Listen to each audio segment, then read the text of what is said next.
Hi, I'm Ben from Maybe Autism is my superpower. Hi, Bud. What list do you have in front of you? Bad things to say to people with autism and good things. Oh, yeah. So together we made a list today of things that over the years people have said to you, right? Mm-hmm. Do you think everybody in public knows that you have autism? No.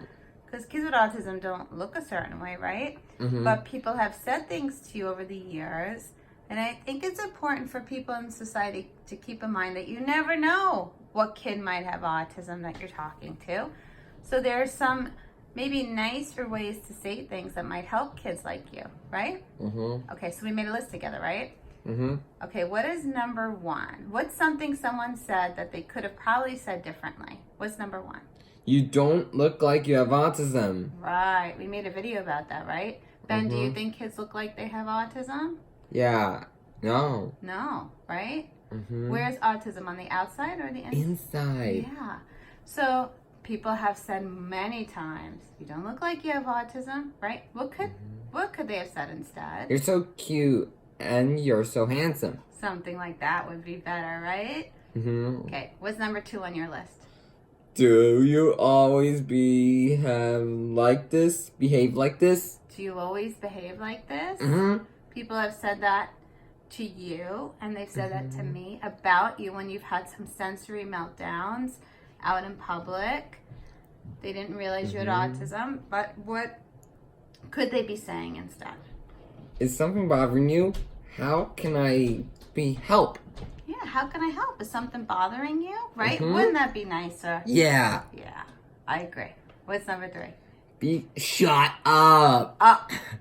People have said that to you. You think it's funny. It's not really funny, right? People have said that to you. When you've been making vocal stimming sounds. What are some of the vocal sounds you make sometimes? Yeah. Do you think kids with autism make humming sounds and stuff? Yeah. And people have said shut up before in public. Not a nice thing to say. Not a nice thing. What could they have said instead?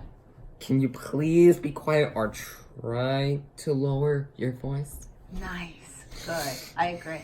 Okay, what's next? Didn't you wear that yesterday? Didn't you wear that yesterday? Yes, a lot of people have said that because what did you always wear? Tank tops. Tank tops, the same top over and over again. Top over. But it doesn't mean it wasn't clean. Mommy washed your tank tops, but you would only wear those white, like undershirt tank tops. White undershirt tank tops. And people would say, didn't you wear Didn't that you wear that yesterday? What could they have said instead?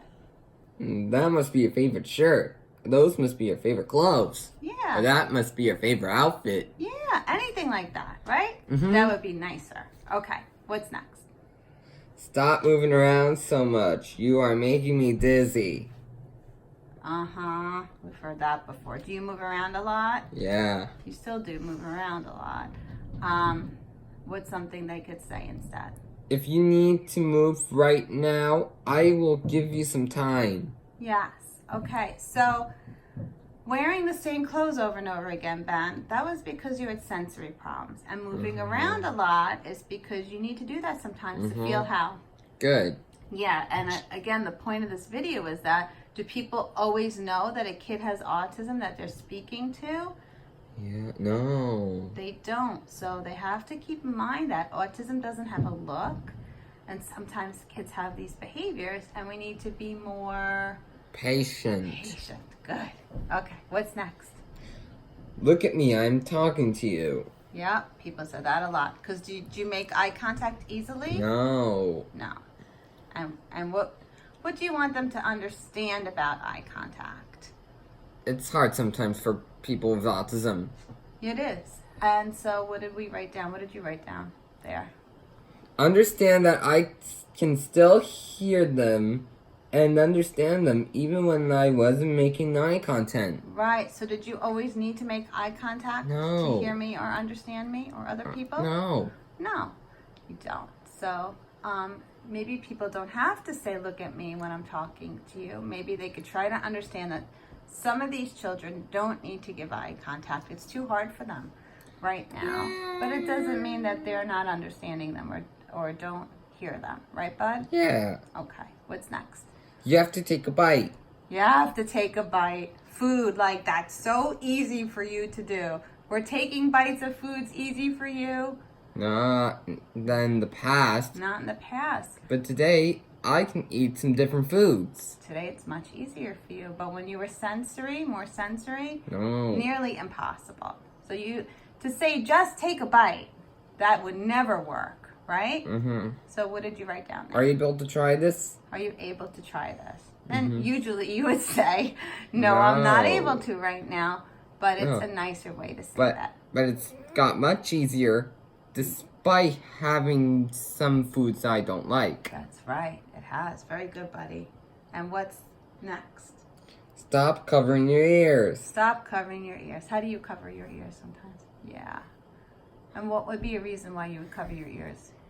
What noise is bothering you? Can I help? Do you need headphones? Yeah.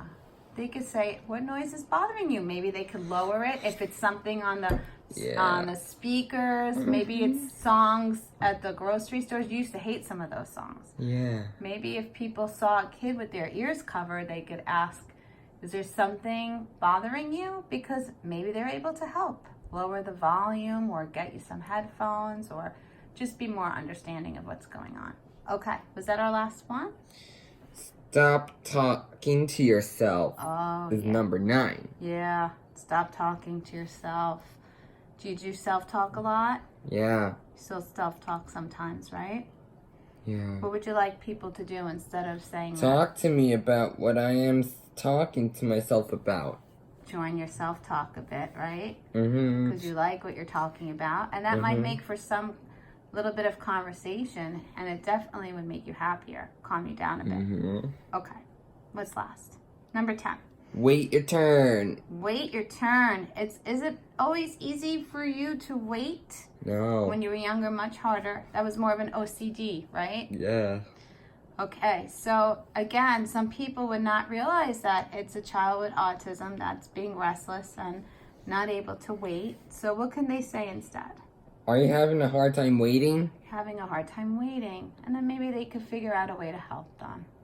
Right? So thank you for these 10 things that people can maybe try to say differently to kids with autism. That, I think, is very helpful for other people. What do you think, Ben? Yeah. Yeah, you made a good list, bud. Proud of you.